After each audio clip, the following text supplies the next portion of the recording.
I dream ప్రేక్షకులకు నమస్కారం. నేను ఉదయశ్రీ.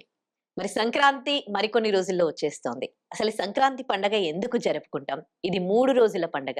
ఒక్కో రోజుకి ఒక్కో ప్రాముఖ్యత ఉంటుంది.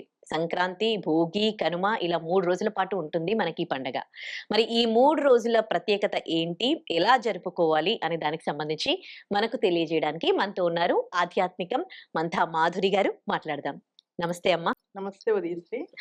ఎలా ఉన్నారు? బాగున్నాను. నువ్వెలా ఉన్నావు? బావున్నాను మ్యామ్. సో, సంక్రాంతి వచ్చేస్తుంది. సో, ఏ పండుగలలో కన్‌ఫ్యూజ్ ఉన్నా గాని సంక్రాంతి మాత్రం మనకి 13, 14, 15 కదా! సో, ఈసారి కూడా అలాగేనా? లేదు. ఈసారి 14, 15, 16 వచ్చింది. అంటే ఒక్కొక్కసారి మారుతూ ఉంటుంది. సంక్రాంతి పండగ గూడా మారుతూ ఉంటుందా? అదొక్కటి ఒకరోజే. అంతకన్నా ఒక్కరోజే. ఎక్కువ ఆ! మారదు. ఓకే. జస్ట్ ఒకరోజు. అంటే 13, 14, 15 గాని, లేకపోతే ఒక్కరోజు వెనక్కెళ్ళి 14, 15, 16 గాని. హ్మ్. అంతకంటే ఇంకా పెద్దగా మార్పేమి ఉండదు. ఓకే. ప్రతి పండగ జరుపుకుంటాం గానీ, అసలు మనము ఈ పండగ ఎందుకు జరుపుకుంటున్నాము? దీని వెనకాల ఎటువంటి హిస్టరీ ఉంది అని అంటే కొన్ని కొన్ని సార్లు ఈ మధ్య కాలంలో యూట్యూబ్‌లో చూస్తూ ఉన్నారు గానీ, ఒక క్లారిటీగా మాత్రం ఎవ్వరికీ సరిగ్గా తెలీదు. అండ్ పిల్లలకు కూడా చెప్పాల్సిన ఆవశ్యకత ఎంతైనా ఉంది ఈ పండగ జరుపుకుంటే. హ్మ్. సో, సంక్రాంతి పండగని అసలు ఎందుకు జరుపుకుంటాం? పిల్లలకి ఏం చెప్పాలి అసలు? ఈ సంక్రాంతి భోగి, సంక్రాంతి, కనుమ ఇది ఆర్డర్. అయితే ఈ మొదట వచ్చేది ఈ పెద్ద పండగ మనకిది. ఈ హ్మ్. పెద్ద పండగలో ఈ 3 రోజుల్లో మొదటి వచ్చే పండుగ భోగి. భోగి భోగభాగ్యాల భోగి అంటారు. భోగభాగ్యాలంటే తెలుసు కదా! హ్మ్. సిరి సంపదలనమాట. యాహ్! దానికోసం జేస్తారనమాట మనకు సిరి సంపదలు రావాలని. అయితే ఈ భుగ్ అనే ఒక సంస్కృత పదం నుంచి భోగి అనే ఈ పదం వచ్చిందట. అందుకు ఈ పేరలా వచ్చిందని చెప్తారు. అయితే మనది ఈ పండగేంటంటే హార్వెస్ట్ ఫెస్టివల్. హ్మ్. ఎందుకంటే ఈ ఈ సీజన్‌లో మనకి ఇంటికి పంట వస్తుంది. హ్మ్. పంట అంటే ధాన్యలక్ష్మి కదా! అంటే లక్ష్మీదేవి హ్మ్. సిరులు. హ్మ్. ఆ సిరులు కురిపించే పండగ కాబట్టి భోగభాగ్యాల భాగ్య అంటారు. భోగి హ్మ్. అంటారు. హుహుహు. అయితే ఈ ఈ పండగ గురించి చెప్పుకోవాలంటే ఈరోజు భోగి రోజు దక్షిణాయనంలో ఆఖరి రోజు. సంవత్సరానికి 2 అయనాలు. హ్మ్. దక్షిణాయనం, ఉత్తరాయణం. ఈ దక్షిణాయనం అంటే సూర్యుడు భూమి తాలూకా దక్షిణార్ధగోళం అంటే సదరన్ హెమిస్ఫియర్‌లో సంచరిస్తాడు. హ్మ్. అందువల్ల సూర్యుడి నుంచి భూమి దూరంగా ఉంటుంది. హ్మ్. అందువల్లే మనకి ఉష్ణోగ్రతలు తక్కువగా ఉండడము, హ్మ్. చలి, రాత్రేమో ఎక్కువ, పగలు తక్కువ, త్వరగా చీకటి పడడం ఇవన్నీ జరుగుతూ ఉంటాయి. హుహు. ఆ తర్వాత రోజు సంక్రాంతి కదా! సంక్రాంతి రోజు నాడు సూర్యుడు ఉత్తరాయణంలోకి వెళ్ళిపోతాడన్నమాట. ఓకే. సో, ఇది దక్షిణాయనంలో ఆఖరి రోజు. అలాగే సూర్యుడు ఆహ్, భోగి నుంచి నెల రోజుల ముందర హ్మ్. భోగికి నెల రోజుల ముందర ముందు నుంచి నుంచి. భోగి రోజు వరకు ధనుర్మాసంలో సంచరిస్తాడు. ధనుస్సు రాశిలో సంచరిస్తాడు. ఆ ధనుస్సు రాశిలో సంచరించడాన్ని ధనుర్మాసం అంటాం. హ్మ్. ఈ ధనుర్మాసంలో భోగి నాడు గోదాదేవికి, శ్రీరంగనాథునికి కళ్యాణం అవుతుంది. హుహుహు. ఆ రోజు ఈ గోదాదేవి శ్రీరంగనాథుడిలో ఐక్యమైపోతుంది. హ్మ్. సో, ఆవిడ తర్వాత భోగభాగ్యాలతో జీవించబోతోంది. అందుకు గాను భోగి చేస్తారు అని కూడా చెప్తారు. హుహుహు. అలాగే ఈ భోగి తీసుకుంటే ముందు గుర్తొచ్చేదేంటి భోగి అనంగానే? పిల్లలకి భోగి పళ్ళు పోస్తారు గదా! అంతకన్నా ముందర హ్మ్. ఉదయాన్నే భోగి మంటలు ఆ! వేస్తారు. భోగి మంటలు ప్రతి వేస్తారు. ఆ! జంక్షన్స్ అవును. ఇక్కడైతే పెద్ద సిటీ కాబట్టి జంక్షన్స్‌లో వేస్తారు. అవును. ఊర్లో అయితే ఊరికంతా కలిపి పెద్ద మంట ఒకటి వేస్తారు. హ్మ్. ఈ భోగి మంటలు ఎందుకు వేస్తారు? దానికి కూడా ఒక కథ ఉంది. విష్ణుమూర్తి వామనావతారంలో బలిచక్రవర్తిని పాతాళంలోకి తొక్కేసాడు. హుహుహు. అప్పుడు ఒక్కటే ఒక వరం ఇచ్చాడట. "నువ్వు పాతాళ రాజువై ఉండిపోతావు. కానీ సంవత్సరానికి 3 రోజులు ఇక్కడ భూమండలం మీద ప్రజలెలా ఉన్నారో చూడ్డానికి భోగి, సంక్రాంతి, కనుమ 3 రోజులు ఎలా ఉన్నారో చూడడం కోసం భోగి నాడు బలిచక్రవర్తి వస్తాడని, హ్మ్. బలి చక్రవర్తికి ఆహ్వానించడానికి గాను భోగి మంట మేము సంతోషంగా ఉన్నాము అని హ్మ్. చెప్పడానికి భోగి మంటలు ప్రజలు వేసుకుంటారని హుహుహుహు. చెప్తారు. ఓకే. అలాగే ఇంకొకటి కూడా కథ ఉంది. రురువు అనే ఒక రాక్షసుడుండేవాట. హ్మ్. అతను తపస్సు చేసి బ్రహ్మదేవుడిని ప్రత్యక్షమయ్యాట. హ్మ్. బ్రహ్మదేవుడు ప్రత్యక్షమైతే బ్రహ్మదేవుడిని ఒక వరం అడిగాట. హ్మ్. నాకు మరణం అనేదే లేకుండా చేయండి అని. హ్మ్. బ్రహ్మదేవుడు అన్నారంట అది కుదరదు అని. అయితే ఎవరైతే నెల రోజుల పాటు ఈ గొబ్బెమ్మలు ఆవు పేడతో చేసిన గొబ్బెమ్మలు పెట్టి, ఆ గొబ్బెమ్మల్ని మంటల్లో వేస్తారో భోగి నాడు, హ్మ్. నేను కూడా ఆ గొబ్బెమ్మలతో పాటుగా మంటల్లోకెళ్ళి మరణిస్తాను అని చెప్పాడట. అందుకని గొబ్బెమ్మలు పెట్టి భోగి మంటలు వేస్తారు. భోగి మంటలు పెట్టి గొబ్బెమ్మల్ని భోగి మంటల్లో వేస్తారు అని చెప్తారు. అయితే రురువు అంటే సూక్ష్మ క్రిమి అని. ఆహాహా! సైంటిఫిక్‌గా చూస్తే శీతాకాలంలో ఎక్కువ ఈ బ్రీడింగ్ ఉంటుంది. ఈ దోమలు, చిన్న అవును. చిన్న క్రిములు, కీటకాలు. అవును. ఇవన్నీ కూడా ఈ భోగి మంట వేయడం వల్ల అందులోంచి వచ్చే పొగకి ఇవన్నీ కూడా నశించిపోతాయి. అలాగే పంట ఇంటికొస్తుంది. హ్మ్. పంటతో పాటు చిన్న చిన్న క్రిమి కీటకాలు కూడా ఇంటికొస్తాయి. హ్మ్. వాటన్నిటిని నశింపచేయడానికి భోగి మంటలు వేస్తారు. హుహుహు. ఇంకా ఏం చెప్తారు? భోగి మంటలు ఎలా పెడతారు? తాటాకులు, తర్వాత కటిక కర్రలు, ఈ ఆవు పేడతో చేసిన గొబ్బెమ్మలు కొన్ని ప్రాంతాల్లో ఏం చేస్తారంటే, ఈవెన్ మేము కూడా చిన్నప్పుడు చేసేవాళ్ళం. ఊరికి వెళ్ళి. ఏంటంటే పేడ ఉంటుంది కదా! ఆవు పేడలన్నీ కలెక్ట్ చేసి, దాంతోనేమో చిన్న చిన్న పిడకలు హ్మ్. ఏ అవును. చేసి వాటికి మధ్యలో ఒక రంధ్రం పెట్టి, ఒక పెద్ద పిడక చేసి, హ్మ్. దానికేమో పెద్ద ఎక్కువ రంధ్రాలు పెట్టి, అది తల్లి పిడక, ఇవి పిల్ల పిడకలు. హ్మ్. దీంతో ఒక మాల కట్టి, ఆ హ్మ్. మాల తీసుకెళ్ళి భోగి మంటల్లో వేయడం. ఓకే. ఆ! అలాగే ఇంట్లోని ఎక్కువ చెక్క తలుపులు, చెక్క హ్మ్. ఫర్నిచర్ ఎక్కువ ఇంతకుముందు ఈ ప్లాస్టిక్, ఫైబర్ ఈ యూసేజ్ ఏమి లేదు కదా! అవును. అంతా ఎక్కువ చెక్కలే వాడేవాళ్ళు. సో, ఈ చెక్క పాతయిపోతాయి కదా! ఆ క్లట్టర్‌ని ఇంట్లో పెట్టుకోవడం కూడా దరిద్రం అంటారు. హ్మ్. పాత వస్తువులు విరిగిపోయినవి, పగిలిపోయినవి ఇంట్లో ఉంచకూడదు అంటారు. అవన్నీ భోగి మంటల్లో ఏసేసేవాళ్ళు. హుహుహు. ఇంకా ఏం చెప్తారు? భోగి మంటల్లో కేవలం పాత ఫర్నిచరే అదేంటి ఇల్లు శుద్ధవుతుంది. అవును. కాదు మన మనస్సుల్లో ఉన్న ఈర్ష్య, అసూయ, ద్వేషము, చెడు ఆలోచన ఇవన్నీ కూడా వేసేసి ఫ్రెష్‌గా మనం పండగ రోజు న్యూ స్టార్ట్ అన్నమాట. ఓకే. కొత్తగా ఫ్రెష్ మైండ్, ఫ్రెష్ బాడీతో న్యూ స్టార్ట్ చేయాలి. మంచిగా అంటే మంచి వాళ్ళే కదా! మనలో ఉన్న చెడు ప్రవర్తన అంతా పడేసి మళ్ళీ మనం మంచిగా మొదలుపెట్టాలి జీవితం అన్న ఒక ఆంతర్యం కూడా ఉంది. ఓకే. అలాగే ఈ భోగి మంటలు దాంట్లో ఆవు నెయ్యి వేస్తారు. కొన్ని రకాలైన వేళ్ళు కూడా వేస్తారట కొన్ని ప్రాంతాల్లో. హుహు. దానివల్ల వచ్చే ఏ పొగ ఏదైతే ఉందో అది పీల్చడం వల్ల హ్మ్. మన ఈ థ్రోట్ అంతా క్లియర్ అవుతుందని. ఓకే. హ్మ్.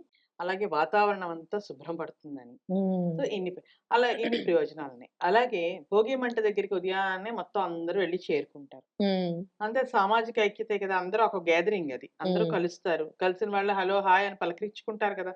అంతే ఒకళ్ళతో ఒకళ్ళకి రిలేషన్ బావుంటుంది గదా! హ్మ్. అది. భోగి మంట అది ఏంటంటే అగ్నిదేవుడిని ఆరాధిస్తూ వాయుదేవునికిచ్చే గౌరవం కింద చెప్తారు. పాపం. అయిపోయిన తర్వాత భోగి మంటలయిపోతాయి. ఇంటికొస్తారు.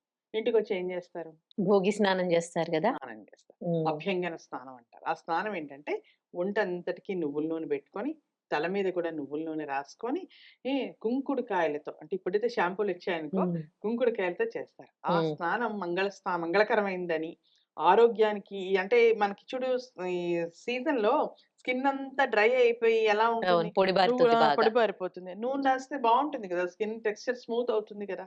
సో, హ్మ్. అది ఆరోగ్య ప్రయోజనం ఉంది అక్కడ కూడా. హ్మ్. అలాగే ఈ కుంకుడుకాయలతో నూనె రాసుకొని తలంటుకుంటే జుట్టు కూడా స్మూత్ అవుతుంది కదా! సిల్కీగా. అవును. ఇవంతా చేసుకొని ఆ తర్వాత కొత్త బట్టలేసుకుంటారు. హ్మ్. అన్ని పండగలకి బట్టలు కొనుక్కునే స్తోమత లేని వాళ్ళు కూడా ఈ పెద్ద పండగకి కొత్త బట్టలు తప్పనిసరిగా కుట్టించుకుంటారు. అవును. ఎందుకంటే పంట ఇంటికొస్తుంది గదా! సో, హ్మ్. వాళ్ళకి లక్ష ఆ పంట అమ్మడం వలన ధనం ఉంటుంది ఇంట్లో. అది సెలబ్రేట్ చేసుకుంటారనమాట. హ్మ్. ఆ తర్వాత ఏం జేస్తారు? కొత్త బట్టలు కట్టుకుంటారు. బయట గుమ్మాలకి తోరణాలు కడతారు. హ్మ్. మామిడాకులు, బంతిపూలు. మరి హ్మ్. ఫెస్టివ్ లుక్ దాంతోనే ఆ వైబ్ అంతా వచ్చేస్తుంది గదా! అవును. Positive vibe. హ్మ్. ఆ తర్వాత వాకిలంతా చిమ్మి, అలికి ముగ్గులు వేస్తారు. పెద్ద పెద్ద ముగ్గులు వేస్తారు. ఏంటి ఆ ముగ్గుల్లో రకరకాల భోగి కుండలని, ఇవని ఆ అవును. పండగకి అవును. రిలేటెడ్‌గా ముగ్గులు చెరుకు వేస్తారు. అవన్నీ చెరుకు గడలు అలు ఇవన్నీ అవన్నీ వేస్తారు. ఏస్తారు. వాటికి మీద గొబ్బెమ్మలు పెడతారు. అవును. గొబ్బెమ్మలకి మళ్ళీ పసుపు కుంకాలు పెట్టి, అరే! గుమ్మడి పువ్వులు దొరుకుతాయి ఈ సీజన్‌లో బాగా. గుమ్మడి హ్మ్. పువ్వులు పెట్టి అలంకరిస్తారు. ఆ పెద్ద గొబ్బెమ్మేమో కృష్ణుడని, చుట్టూ పెట్టే చిన్న గొబ్బెమ్మలు గోపికలని. అవునా? అని గూడా ఇంత చెప్తారు. అర్థం ఉంది. కొంతమందేమో ఆ గొబ్బెమ్మ గోదాదేవి అని జెప్తారు. ఓకే. కొంతమంది లేదు లేదు భూదేవి అని జెప్తారు. అంటే వాళ్ళ వాళ్ళ ప్రాంతం బట్టి రకరకాల ఇదన్నమాట కథలు. అలాగే ఆ గడపలుంటాయి గదా! వాటికి పసుపు కుంకాలతో అలంకరించి హ్మ్. ఇళ్ళకి ముందరే వైట్ వాష్‌లు, సున్నాలు తర్వాత రంగులు అవన్నీ ముందరే అయిపోతాయి. ఆ అవును. ప్రత్యేకంగా ఈ గడపలకి గూడా పసుపులు రాసి పసుపు కుంకాలతో అలంకరిస్తారు. ఆ తర్వాత ఇంటికి అందరూ బంధువులొచ్చి చేరుతారు. హ్మ్. అవునా? హ్మ్. కొడుకులు, కోడళ్ళు, కూతుర్లు, మనవలు అందరూ మొత్తం జాయింట్ ఫ్యామిలీ అయితే ఒక పెద్ద ఫ్యామిలీ. అవి హ్మ్. కాకుండా ఇంకొక అత్తలు, మామయ్యలు మన చిన్నప్పుడు అనుకో పిన్నులు, బాబాయిలు అందరూ వస్తారు గదా! వాళ్ళ పిల్లలు అంటే కజిన్స్. సో, అందు మంచి గ్యాదరింగ్ అందరి సంతోషం కదా! అందరితో కలిపి హ్మ్. చేసుకోవడం. పిండి వంటలు వండుతారు. ఆ వండిన పిండి వంటలన్నీ దేవుడికి పూజలు చేసి దేవుడికి నైవేద్యం పెడతారు. ఆ తర్వాత చక్కగా మనం తింటాం.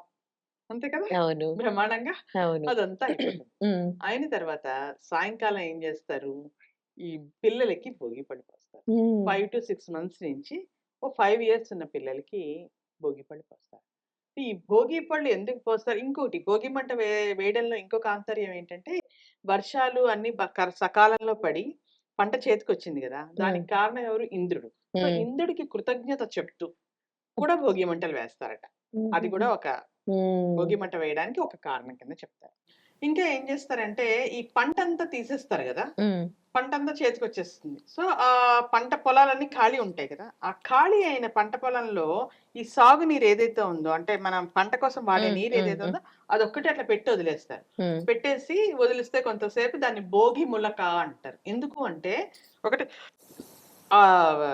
నెక్స్ట్ పంట కోసం 2 పంటలు గదా! ఇయర్‌లీ. ఈ హ్మ్. పంట అయింది. నెక్స్ట్ పంట కోసం ఆ ఫీల్డ్‌ని రెడీ చేయడం, హ్మ్. పొలాన్ని రెడీ చేయడం ఒకటి. తర్వాత కనుమ నాడు కూడా దీంట్లో చేసే పని ఒకటుంది. కనుమ ఎపిసోడ్‌లో అది చెప్తా. ఓకే. ఆ తర్వాత మళ్ళీ వెనక్కొస్తే మనం పిల్లలకి. మధ్యాహ్నం వరకు అన్నీ ఆ! అయ్యాయి కదా! ఆ! సాయంకాలం భోగిపళ్ళు. హ్మ్. ఈ భోగిపళ్ళు ఎలా ఎందుకు పోస్తారంటే దానికి కూడా ఒక కథ ఉందంట. పూర్వం విష్ణుమూర్తి బదరికా వనం, బదరిక అంటే రేగుపండు. హుహుహు. ఓకే. చిన్నది. హ్మ్. ఇప్పుడు మనం భోగిపళ్ళు పోస్తామే, ఆ కాయల్ని ఆర్క ఫలం అని కూడా అంటారు. బదురికా ఫలం అని కూడా అంటారు. ఈ వనం ఉందట. బదురికా వనం అని. హ్మ్. ఆ వనంలో విష్ణుమూర్తి పరమశివుడి కోసం తపస్సు చేశాడట. ఓకే. అతని తపస్సుకు మెచ్చి శివుడు ఏం వరం ఇచ్చాడట? నన్ను కూడా జయించగలిగే శక్తి నీకుంది అని ఇస్తున్నాను అని వరం ఇచ్చాడట. అది చూసి దేవతలందరూ సంతోషించి వాళ్ళున్నది బదరికా వనంలో గదా! హ్మ్. ఈ రేగుపళ్ళన్నీ కోసి విష్ణుమూర్తికి అభిషేకం చేశాడట. ఆ అభిషేకానికి పులకించిపోయిన విష్ణుమూర్తి చిన్న పిల్లాడిలా మారిపోయాడట. ఓకే. అందుకని అప్పటినుంచి చిన్న పిల్లలకి భోగి పళ్ళు పోస్తే, వాళ్ళు విష్ణువు తాలూకా బాదం వాళ్ళ పైన ఉంటుంది. హ్మ్. ఆశీస్సులుంటాయి అని భోగి పళ్ళు పోస్తారు. ఓహ్! అయితే ఈ భోగి పళ్ళలో ఏం కలుపుతారు? రేగిపళ్ళు చిన్నవి. దేశీ రేగిపళ్ళు. అంటే ఇప్పుడు హ్మ్. చూడు ఇంతింత రేగిపళ్ళుంటాయి. యాపిల్ అవును. బోర్స్ అని ఇంత ఉన్నాయి. అవి అవును. కాదమ్మా. చిన్నవి. చిన్నవి దేశీ అవును. రేగిపళ్ళు. అవి హ్మ్. చూడు కొంచెం గ్రీన్‌గా, కొంచెం పింక్‌గా, కొంచెం యెల్లోగా, కొంచెం అవును. కలర్‌ఫుల్‌గా ఉంటాయవి. అవును. అవి దాంట్లో బంతిపూల రేకులు. హ్మ్. తర్వాత విష్ణువుకి పోసినందుకు గాను ఈ ఈ సిగ్నిఫికెన్స్ ఈ రేగులు. అంటే హ్మ్. ఈ రేగుకాయలు. అలాగే బంతిపూలు ఎందుకంటే వాళ్ళ చుట్టూ బంతిపూలు రేకులుంటే క్రిమి కీటకాలు దరి చేరనియని అందుకే గుమ్మాలకు గూడా కడతాం మనం బంతిపూల దండలు. హుహు. శక్తి ఉందట అందుకు బంతి రేకులు వేస్తారు. హ్మ్. అలాగే అక్షింతలు. ఎప్పుడైనా మనం ఆశీర్వదించాలంటే అక్షింతలే వేస్తాం గదా! సో, అవును. అక్షతలు. తర్వాత చిల్లర నాణాలు. ఎందుకంటే ఆ చిల్లర నాణాలు వాళ్ళ మీద వేయడం వల్ల వాళ్ళు వెల్తీ. హ్మ్. సిరి సంపదలు వాళ్ళకొస్తాయి అన్నట్టు గుర్తుగా చిన్న చిన్న చేంజ్ అన్నమాట. కాయిన్స్ అన్నీ ఓకే. కలుపుతారు. అలాగే చెరుకు ముక్కలు. చెరుకుని కొత్త చెరుకొస్తుంది గదా! ఇప్పుడు అవును. చెరుకు పంట కూడా. ఆ అవును. చెరుకుని చిన్న చిన్న ముక్కలుగా చేసి ఆ చెరుకు ముక్కలు. చెరుకు ముక్క వేయడం వల్ల ఏంటంటే, వాళ్ళు తియ్యగా ఉంటుంది వాళ్ళ ఫ్యూచర్. ఓకే. అన్నట్టుగా అర్థం అన్నమాట. హ్మ్. ఇవన్నీ కలిపి ఇంటికి పెద్ద నానమ్మో, అమ్మమ్మో లేకపోతే అమ్మ హ్మ్. 3 సార్లు పిల్లల చుట్టూ తిప్పి పిల్లల మీద వేస్తారు. హ్మ్. అలా వేయడం వల్ల ఏంటి చిన్న పిల్లలకి దిష్టి చాలా త్వరగా తగులుతది. అందరం చిన్న పిల్లల్ని ముద్దులాడతాం గదా! అవును. చిన్న పిల్లల్ని అవును. చూడంగానే చాలా క్యూట్‌గా ఉంటారు. అవును. ఒక్కసారి అందరం బుగ్గ గిల్లి ముద్దు పెట్టుకుంటాం. సో, వాళ్ళకి దిష్టి తగులుతుంది గదా! అందుకే దిష్టి పోతుందట అలా చేయడం. అది హ్మ్. ఫస్ట్. హ్మ్. హ్మ్. సెకండ్‌ది తల మీంచి వేయడం వల్ల రేగికాయలవి కొంచెం హ్మ్. ఇలా వేసామనుకో కొంచెం బరువుంటాయి హ్మ్. గదా! హ్మ్. కొంచెం. హ్మ్. అవి ఇలా తగలడం వల్ల పిల్లలకి తలకి మధ్యలో బ్రహ్మరంధ్రం అనేది ఉంటుందట. ఆ రంధ్రం యాక్టివేట్ అయ్యి, ఆ పిల్లలకి తర్వాత కాలంలో జ్ఞానవంతులవుతారట. బుద్ధి వికసిస్తుంది. ఎంత డెప్త్ మన ఉందసలు. సాంప్రదాయాల్లోని, ఆచారాల్లోని చాలా ఆరోగ్య ప్రయోజనాలు కదా! ఉన్నాయన్నమాట. మనం ఎలా జీవించాలి? ఎలా ఉండాలి? అనేది హా! ప్రతీదీ అందులో ఉంటుంది. నేచర్ ఏంటి అసలు అన్నీ కలిపి ఈ నేచర్‌ని పండగన్నమాట. మనం ఎలా వాడుకోవాలి వాడుకోవాలి. ఆ! అనేది. అయిన తర్వాత అందరూ వస్తారా? అందరూ దీవిస్తారా పిల్లల్ని? అందరి ఆశీస్సులు పిల్లలకుండడం మంచిదే కదా! పెద్దవాళ్ళందరూ వస్తారు. తర్వాత పేరెంటాలా, తాంబూలాలా మనం అందరిని పిలుస్తాం. మిగతా వాళ్ళు మనని పిలుస్తారు. సో, అవును. అటు ఇటు వెళ్తాం. అంటే ఏంటి? ఫ్రెండ్స్‌తోని, తెలిసిన వాళ్ళతోని, నైబర్స్‌తోని ఇటుపక్క, అటుపక్క ఇరుగు, పొరుగు, బంధువులు అందరితో కలిపి అదొక హ్మ్. సామూహిక అంటే ఇప్పుడు యాహ్! చెప్పాలంటే మనం స్పెషల్‌గా చేసుకుంటున్నాం. గెట్ టుగెదర్‌లు, గ్యాదరింగ్‌లు, ఫోన్‌లు చేసి దానికో ప్లాన్ ఫిక్స్ చేసుకొని. అవును. అప్పుడేంటంటే వీటిలో అనుకోకుండానే అందరూ కలిసేవాళ్ళనమాట. అవును. అంతే గదా! ఆ! పండగల పేరుతో మనం మంచిగా కలుస్తూ ఉన్నాము. కలుస్తూ ఉంటాం. ఇంకా కలిసిన తర్వాత ఇంక అన్నీ శుభ్రంగా ఎంజాయ్ చేస్తాం బాగా. అందరూ కలిసారంటే ఎంత బావుంటుంది. అందరూ ఆ సందడే మాట్లాడుకోవచ్చు. వేరు. ఆ! సందడే వేరు. అప్ నీకా వైబే చాలా అవును. Positive vibe. అవును. ఇంకెవరికీ డిప్రెషన్‌లు తర్వాత లోన్లీగా ఉన్న లోన్లీనెస్‌లు ఇలాంటివేమి ఉండవు కదా! అందరితో ఆ! కలుస్తూ మాట్లాడుతూ ఉంటే. సో ఇలా అన్నమాట. ఇంత ఈ ప్రాముఖ్యత ఉంది ఇంత భోగి ప్రాముఖ్యత, పండగకి. ఇంత వెనకాతల ఇంత కథ ఇంత కథ ఉందన్నమాట. ఉంది అసలు. ఇంత ప్రత్యేకత. కానీ దీని గురించి మాత్రం అందరూ తెలుసుకోవాలి. తెలుసు. ఈ భోగి పండగ భారతదేశంలో చాలా స్టేట్స్‌లో చేసుకుంటారు. అయితే ఈ ఒక్కొక్కళ్ళు వాళ్ళ అంటే ఇప్పుడు మన తెలుగు రాష్ట్రాలు హ్మ్. తెలంగాణ, ఆంధ్ర, తమిళనాడు, కర్ణాటక చాలా వరకు ఇలాగే ఉంటుంది. ఇప్పుడు మనం చెప్పిన పద్ధతి ప్రకారం ఉంటుంది. కానీ పంజాబ్‌లో దీన్ని లోహ్రీ అంటారు. ఆ! వాళ్ళు అవును. కూడా చలిమంట వేసుకుంటారు. కాకపోతే వాళ్ళ ఆచారం ప్రకారం వాళ్ళ మంటల చుట్టూ తిరుక్కుంటూ, ఆ భాంగ్రాలు చేసుకుంటూ, డప్పులు అవును. వాయించుకొని అది వాళ్ళ ఆచారం గదా! అవును. అందుకు వాళ్ళు అలా చేసుకుంటారు. అలాగే అస్సాంలో దీన్ని బిహు అంటారు. హ్మ్. వాళ్ళు కూడా చలిమంట వేస్తారు. ఎందుకంటే ఇది బేసికల్‌గా చలి కదా! ఈ సీజన్‌లో. హ్మ్. అందుకని చలిమంట వేసుకుంటారు. వాళ్ళ ఆచారం ప్రకారం వాళ్ళ పాటలు, వాళ్ళ పాటలు పాడుకుంటూ వాళ్ళ పద్ధతి ప్రకారం వాళ్ళు చేసుకుంటారు.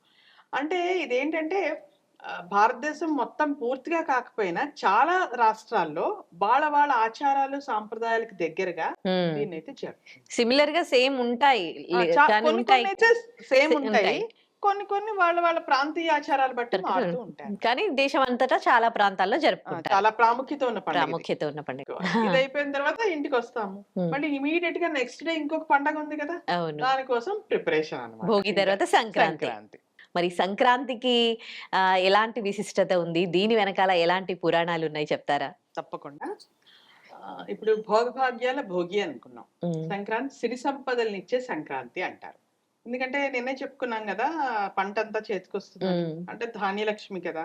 సో, ధాన్యలక్ష్మి అంటే ధనలక్ష్మి వచ్చినట్టే కదా! లక్ష్మీదేవి చేతిలో ఉన్నట్టే కదా! అదనమాట. హ్మ్. అయితే ఈ సంక్రాంతి నార్మల్‌గా జాన్యువరి 14 గాని, 15 గాని వస్తుంది.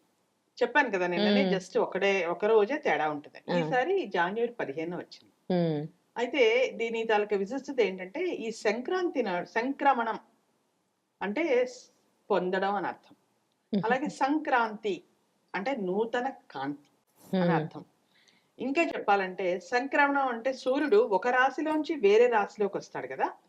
ప్రతి నెల సంక్రాంతులొస్తూ ఉంటాయి. హ్మ్. అంటే ఒక రాశి నుంచి వేరే రాశిలోకి సూర్యుడు ప్రయాణం చేస్తూనే ఉంటాడు. హ్మ్. అయితే ఇప్పుడేంటంటే ఈ సంక్రాంతికి అంత ప్రత్యేకత ఎందుకు అంటే సూర్యుడు ధనస్సు రాశిలోంచి మకర రాశిలోకి ప్రవేశిస్తాడు. హుహు. ఈ మనం ఏం చెప్పుకున్నాం భోగి నాడు అదే ఆ! దక్షిణాయనంలో ఆ! ఆఖరి రోజు అని చెప్పుకున్నాం. హ్మ్. ఇప్పుడేంటి సంక్రాంతి నాడు ఉత్తరాయణంలో తొలి రోజు. అంటే సూర్య గమనం హ్మ్. ఉత్తరాయణం. ఉత్తరాయణం అంటే ఉత్తరం వైపు. అంటే నీకు మొన్నటి వరకు సదరన్ హెమిస్ఫియర్‌లో ఉన్నాడు హ్మ్. గదా! హ్మ్. ఇప్పుడు నార్తర్న్ హెమిస్ఫియర్ వైపు ప్రయాణం చేస్తాడు. అంటే భూమి తాలూకా ఉత్తరార్ధగోళంలో సూర్య తాలూకా సంచారం ఉంటుంది. క్రమక్రమంగా మనకు ఉష్ణోగ్రతలు పెరగడం. హ్మ్. పండగ అయిపోయాక అవును. చలి ఇంక వెళ్ళిపోయినట్టే కదా! తగ్గిపోతుంది. హ్మ్. నెమ్మదిగా ఉష్ణోగ్రతలు పెరగడం, సీజన్‌లో మార్పులు అన్నీ వస్తాయన్నమాట. ఈ సీజన్ నార్మల్‌గా ధ్యానానికి, పూజలకి, శుభకార్యాలకి నార్మల్‌గా చూస్తే మనం ఫిబ్రవరిలో మాఘమాసం అంటాం. బోలెడన్ని పెళ్ళిళ్ళు, గృహప్రవేశాలు అన్నీ చేసుకుంటూ ఉంటాం. అవును. అదన్నమాట. సంవత్సరానికి 2 అయినాలు. 6 నెలలు ఒక అయినం, 6 నెలలు ఇంకొక అయినం. హ్మ్. ఇప్పుడు సూర్యుడు మకర రాశి నుంచి కర్కాటక రాశి వరకు ఉండేది ఉత్తరాయణం. మళ్ళీ కర్కాటక నుంచి తిరిగి మకర రాశిలోకొచ్చేది దక్షిణాయనం. నార్మల్‌గా ఇది ఉత్తరాయణం ఏంటంటే ఉత్తరాయణం పుణ్యకాలం కింద చెప్తారు. హ్మ్. కరెక్ట్‌గా ఏంటంటే ఉత్తరాయణం కరెక్ట్‌గా మకర రాశిలోకి ప్రవేశించే గడల్ని ఉత్తరాయణ పుణ్యకాలం అంటారు. అది. హ్మ్. అయితే ఈ సంక్రాంతికి ఏముంది చెప్పుకోవాలంటే ఈ సంక్రాంతి ఎందుకు చేస్తారు? అంటే చెప్పాను గదా! సంవత్సరంలో 12 సంక్రమణాలొస్తాయి. హ్మ్. ప్రతి రాశి నుంచి రాశి మారంగా. కానీ మకర సంక్రాంతికి చాలా విశిష్టత ఉంది అంటారు. హ్మ్. ఎందుకు అంటే, మన పురాణాలు తీసుకుంటే, సంకరాసురుడు అని ఒక రాక్షసుడుండేవాడంట. అతను దేవతల్ని చాలా ఇబ్బందులు పెడుతుండేవాట. ఏ యజ్ఞయాగాదులు చేసుకోనీయకుండా, వాళ్ళని చాలా విసిగిస్తూ ఉంటే, అతన్ని భరించలేక దేవతలందరూ వెళ్లి విష్ణుమూర్తిని అడిగారట. ఇతన్ని సంహరించి మాకు కాస్త ఏ ఇది ప్రసాదించు, చచ్చిపోతున్నాం అతనితో పడలేకని. విష్ణుమూర్తిలోంచి విష్ణుమూర్తి ఒక శక్తి ఉద్భవించి అతన్ని సంహరించిందని, ఆ సంహారం సంక్రాంతి నాడే జరిగిందని, అందుకు హుహుహు. గుర్తుగా సంక్రాంతి చేసుకున్నామని చెప్తారు. అలాగే ఇంకో కథ ప్రకారం మందర పర్వతం మీద ఏ విష్ణుమూర్తి వెళ్లి ఈ రాక్షసులందరినీ చంపేసి ఆ పర్వతం కిందే పాతిపెట్టేశాడని, అది కూడా సంక్రాంతి నాడే జరిగిందని, సంతోషంతో దేవతలందరూ ఈ సంక్రాంతి చేసుకున్నారని. హుహుహు. అదొక కథ. ఓకే. ఇంకో కథ చెప్తే, ఇంకో కథ ప్రకారం ఏంటంటే, ఇప్పుడు సగరుడు అని ఒక ఇక్ష్వాకుల రాజు. ఇక్ష్వాక వంశం అంటే మన ఇక్ష్వాక రాజు సగరుడు. ఉమ్, అతనికి 60,000 మంది పుత్రులట. ఉమ్, ఆ 60,000 మంది పుత్రులు ఒకసారి కపిల మహర్షి ఆశ్రమానికెళ్ళి అతను తపస్సు చేసుకుంటూ ఉంటే తపోభంగం చేశారట. ఉమ్, దాంతో ఆయన ఆగ్రహిస్తే ఆయన కళ్ళల్లోంచి ఒకలాంటి అగ్నిజ్వాలలు విడుదలై ఆ 60 మంది అక్కడికక్కడే బూడిద గుప్పల కింద మారిపోయారట. ఉమ్, ఉమ్, ఆ విషయం తెలిసి సగరుడు పరిగెత్తుకొచ్చి మరి వీళ్ళందరికీ ఎలాగ ఉత్తమగతులు ప్రాప్తిస్తే బూడిదలు అయిపోయారు కదా, వీళ్ళందరూ ఎలా ఉత్తమగతులు ప్రాప్తిస్తే స్వర్గానికి ఎలా వెళ్తారు అంటే, ఎప్పుడైతే శివుడి తాలూక తల మీద ఉన్న గంగ భూమికి వచ్చి ప్రవహించి ఈ కుప్పల మించి పారుతుందో ఆ రోజు మాత్రమే వీళ్ళు సద్గతి దొరుకుతుంది, ప్రాప్తిస్తాయి అని చెప్తాడంట. సద్గతులు కలుగుతాయి. అతను చాలా తపస్సు చేశాడు, అతని వల్ల కాలేదు. అతని తర్వాత వచ్చిన దిలీపుడని ఇంకా చాలా మంది చక్రవర్తులు తపస్సు చేశారు. కానీ అదే వంశానికి చెందిన భగీరథుడు అని ఒక చక్రవర్తి వచ్చి కొన్ని వేల సంవత్సరాలు తపస్సు చేసి మొత్తానికి శివుడి తలమించి గంగమ్మని కిందకి తీసుకొచ్చాడు. అయితే ఏ రోజైతే గంగమ్మ భూమి మీదకి వచ్చిందో అది సంక్రాంతి అంట. ఆ తర్వాత ఆ గంగమ్మ పారడం వాళ్ళందరికీ సద్గతులు ప్రాప్తించడం జరిగింది. ఇప్పుడు ఇంకో విషయం, దీనికి ఇంకోటి ఏం చెప్తామంటే వెస్ట్ బెంగాల్లో గంగా సాగర్ అని ఒక ప్లేస్ ఉంది, వినే ఉంటాం. ఉమ్, ఆ గంగా సాగర్ ఏంటంటే గంగా నది వెళ్ళి సముద్రంలో కలిసే చోటు. ఆ ప్లేస్ లో ప్రతి సంవత్సరం ఈ సంక్రాంతికి జనవరి 14-15 రోజుల్లో చాలా పెద్ద మేళా జరుగుతుంది. మన కుంభమేళా లాంటి మేళా జరుగుతుంది.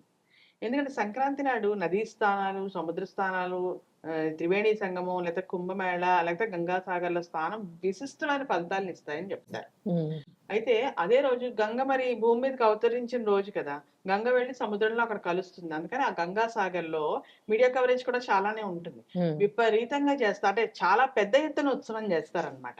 మనం ఉమ్, వెళ్ళలేము, లక్షల కొద్ది వెళ్తారు, చాలా మంది జనాలు వెళ్తారు, అందరు స్నానం చేసి తీరుతారు అక్కడ. ఉమ్, అది. ఉమ్, ఇకపోతే నెక్స్ట్ ఇంకా ఈ పొంగల్ అదే మీన్ సంక్రాంతి నాడు ఇంకో చెప్పుకోదగ్గ విషయం ఏంటంటే ఆమ్, భీష్మ పితామహుడు అతనికి ఎప్పుడు కావాలంటే అప్పుడు మరణించే వరం ఉంటుంది. అవును. అతను ఏం చేస్తాడు, అంపశయ్యం మీద 58 రోజులు వెయిట్ చేస్తాడు ఉత్తరాయణ పుణ్యకాలం కోసం. ఎందుకంటే ఉత్తరాయణంలో మరణించిన వాళ్ళు నేరుగా స్వర్గానికి పోతారని నమ్మకం.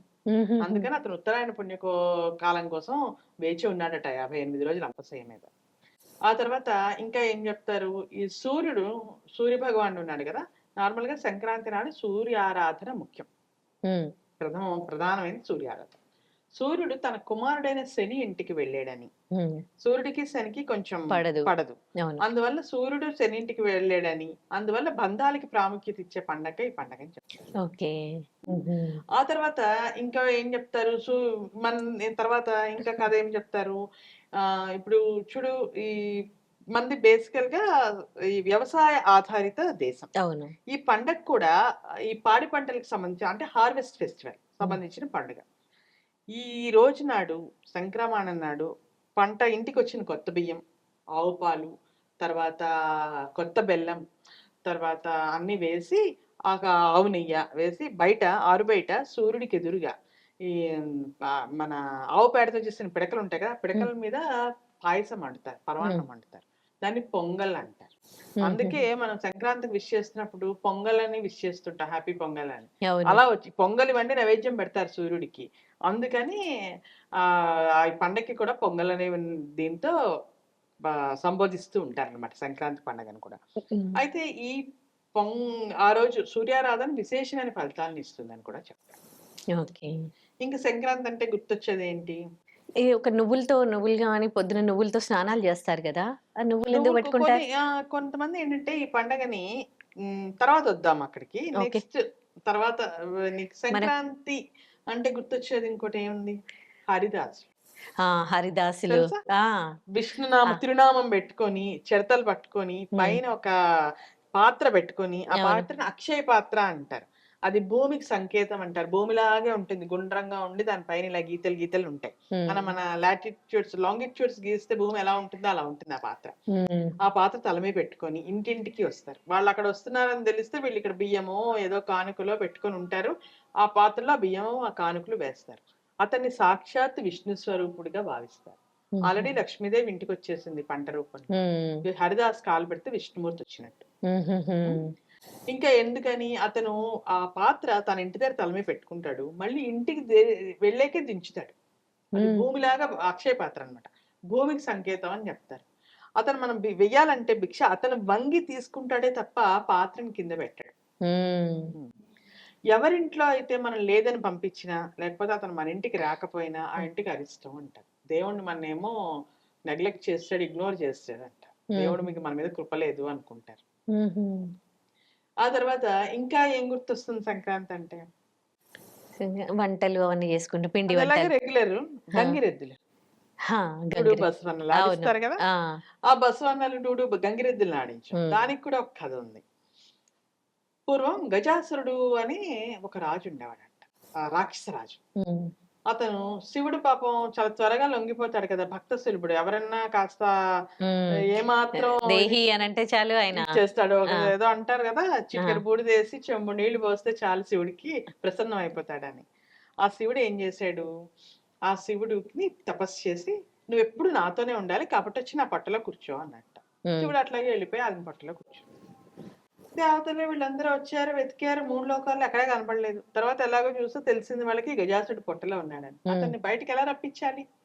గస్ అందుకని విష్ణుమూర్తి ఒక ఉపాయం ఆలోచించి ఎప్పుడైతే ఎప్పుడైతే ఈ ఈ నందీశ్వరుడు ఉంటాడు కదా! శివుడి ముందర ఆ నందీశ్వరుడిని గంగిరెద్దులాగా అలంకరించి, దేవతలందరికీ తలా వాయిద్యం ఇచ్చి, పాటలు పాడుకుంటూ డా కిందకి వెళ్ళి వాళ్ళ తాలూకా ఆట పాటలు, రకరకాల విన్యాసాలు, హ్మ్. నృత్యాలతో గజాసురుడిని ఏ హ్మ్. సంతుష్టుని జేసి, హ్మ్. అప్పుడు గజాసురుడు అడుగుతాడు. "మీకే వరం కావాలంటే నీ పొట్టలో ఉన్న శివయ్య కావాలని" ఆ నంది కొమ్ములతో అతన్ని సంహరించి, ఆ శివయ్యని బయటికి తీసుకొస్తారు. అప్పటినుంచి ఎద్దుల్ని అలంకరించి గంగిరెద్దుల్ని ఆడే సాంప్రదాయం ఉంది అని ఒక కథ చెప్తారు. హుహుహుహు. హ్మ్. ఓకే. తర్వాతొచ్చేదేంటి? పితృదేవతారాధన. ఇందాక నువ్వన్నావు గదా! నువ్వులు అని. హ్మ్. చాలా ఈ ప్రాంతాల్లో ఈ పండగని పెద్దల పండుగ అని కూడా అంటారు. అవును. నువ్వులతో స్నానం తల మీద నల్ల నువ్వులు వేసుకొని హ్మ్. స్నానం చేసే ఆచారం కొన్ని ప్రాంతాల్లో ఉంటే, అంటే ఎందుకంటారంటే, ఆ రోజున ఈ దేవతలందరూ దక్షిణాయనం అంతా వాళ్ళకి రాత్రి. ఉత్తరాయణం పగలు. మన సంవత్సరం దేవతలకి ఒక రోజు. హ్మ్. ఏ అప్పుడే వాళ్ళందరూనేమో స్వర్గం వైపు వెళ్తూ ఉంటారట. ఈ చనిపోయిన పెద్దలు ఎవరైతే ఉన్నారో మన ఇళ్ళలో వాళ్ళు కూడా దేవతలతో పాటు స్వర్గానికెళ్తారని. హుహు. ఆ రోజు మనం గనక పితృదేవతలను ఆరాధిస్తే మిగతా 12 సంక్రమణాలను ఆరాధించిన ఫలితం వస్తుందని హుహుహు. చాలా పెద్ద ఎత్తున ఆరాధిస్తారు. అంటే వాళ్ళకిష్టమైన పదార్థాలన్నీ చేయడం, వాళ్ళకేవో బట్టలు పెట్టడం, అవి ఇంకొకళ్ళెవరికో ఇవ్వడం, బ్రాహ్మణులు పిలిచి స్వయం పాకాలివ్వడం, నువ్వులతో చేసిన పదార్థాలు వండడం, అవి తినడం. అలాగే తిలాదానం అని విశేష ఫలితాలను ఇస్తుందంట. తిలలు అంటే నువ్వులు. నువ్వులతో చేసిన పదార్థాన్ని దానం చేయడం. లేకపోతే నువ్వులు హ్మ్. దానం చేయడం. హ్మ్. కొన్ని ప్రాంతాల్లో కొంతమంది నువ్వుల దానాలను తీసుకోరు. హ్మ్. శనిది అన్నట్టుగా. శనిది వాళ్ళది మేమెందుకు అవును. తీసుకోవాలన్నట్టుగా. హ్మ్. అందుకని వాళ్ళని అడిగి చేయాలి. ఓకే. అది మహారాష్ట్రలో ఒక పద్ధతుంది. హ్మ్. ఇలా తిలాదానాలు ఇవ్వకుండా వాళ్ళేం చేస్తారు, నువ్వులతో స్వీట్స్ చేసి అందరికి ఆ! పంచేస్తారు. అందరూ అవును. తినేస్తారు. అవును. చిక్కీలవి చూసావు గదా! అవును. పూణేలో ఇప్పుడందరూ చేస్తుంటారు. అదే ఆ! జేస్తారసలు. ఆ! అది ఎక్కువ నువ్వులు తినేది ఆ! సంక్రాంతి టైంలోనే. దీని వెనకాల సైంటిఫిక్ రీజన్ ఏంటంటే, నువ్వులు వేడి అని చెప్తారు. హ్మ్. ఈ సీజన్ అంతా చలికాలం. వేడి పు ఆ నువ్వులు తినడం వల్ల శరీరంలో వేడి వేడి పుడుతుంది. పుడుతుంది. అది. అయిన తర్వాత ఇంకా కొంతమంది కొన్ని అంటే ఇప్పుడు మన హైదరాబాద్‌లో కూడా చేస్తున్నారు. కానీ ఎక్కువ నార్త్ ఇండియాలో పతంగులు ఎగరేస్తారు. ఇక అవును. గాలిపటాలు. Kite festival kite Sankranti festival. అంటేనే కైట్ కైట్ ఫెస్టివల్. ఫెస్టివల్. ఎందుకని? చెప్పాను గదా! ఉత్తరాయణం అంటే దేవతలకి పగలని. వాళ్ళ ఆ! దేవతలు ఆకాశంలో సంచరిస్తూ ఉంటారట. వాళ్ళు కిందకి చూస్తే ఈ కైట్స్, ఈ పతంగులన్నీ చాలా అందంగా కనిపిస్తాయట. ఆ! అవి చూసి వాళ్ళు చాలా హ్యాపీగా ఫీల్ అయ్యి వరాలిస్తారట. వాళ్ళకి ఎంటర్‌టైన్‌మెంట్ అన్నమాట. అందుకని పతంగులు ఎగరేసే ఆచారం కూడా ఉందిట. ఓకే. అయిపోయిందా?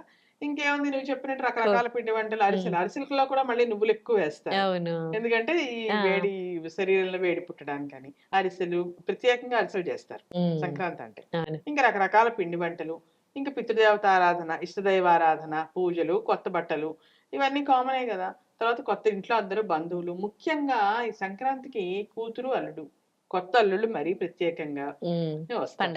పండగకొస్తారు. పండగకొస్తారు. పిలుస్తారు వాళ్ళని. ఇన్వైట్ చేస్తారు. చేసి హ్మ్. వాళ్ళకి కావాల్సినంత ఇవ్వడం. ఎందుకంటే కొత్త అల్లుడిని కూడా సాక్షాత్తు విష్ణుమూర్తిలాగా హ్మ్. హ్మ్. భావిస్తారనమాట. ఓకే. అది. తర్వాత ఇందాక మనం చెప్పుకున్నాం గదా! గంగిరెద్దులని. గంగిరెద్దులు కూడా వచ్చి ఆడిచ్చి ప్రతి ఇంట్లో కాలు పెట్టించుకుంటారు. ఎందుకంటే గంగిరెద్దులు అలా కాలు పెడితే శివయ్య ఇంట్లో కాలు పెట్టినట్టు. సాక్షాత్తు పరమశివుడు కాలు పెట్టినాయి. ఉమ్, పండగ అంటే అందరూ దేవతలు కూడా రావాలన్నమాట. ఓకే. ఇంకా రంగురంగుల ముగ్గులు, భోగి కుండలని, పొంగల్ కుండలని, ఉమ్, చెరుగళ్ళని, పతంగులని రకరకాల ముగ్గులేస్తారా, ఉమ్, తోరణాలు ఇవన్నీ క్వైట్ కామన్. ఉమ్, కొత్త బట్టలు, సంక్రాంతి సంబరాలు, అందరూ బంధువులతో గడపడం ఇవన్నీ. ఇంకా ఈ రోజు ఇంకో ప్రత్యేకత ఏంటంటే కూష్మాండ దానం. ఉమ్, కూష్మాండం అంటే సంస్కృతంలో కూష్మాండం అంటే తెలుగులో గుమ్మడికాయ అని అర్థం. పెద్దది పసుపు రంగు గుమ్మడి, కొన్నిసార్లు గ్రీన్ కలర్ లో కూడా ఉంటుంది చూసారా, ఉమ్, తీయ గుమ్మడి అంటారు. ఉమ్, గుండ్రంగా ఉండి దాని మీద ఇలా గీతలు ఉంటాయి. అవును. అదేంటంటే భూమి మనం గుండ్రంగా ఉంటుంది అనుకుంటాం కదా, ఉమ్, కానీ భూమి మీద లాటిట్యూడ్స్ గీస్తే కరెక్ట్ గా గుమ్మడికాయ లాగే ఉంటుందండి. ఉమ్, ఆ గుమ్మడికాయని ఎవరికైనా దానం ఇస్తే భూమండలాన్ని దానం ఇచ్చినట్టట.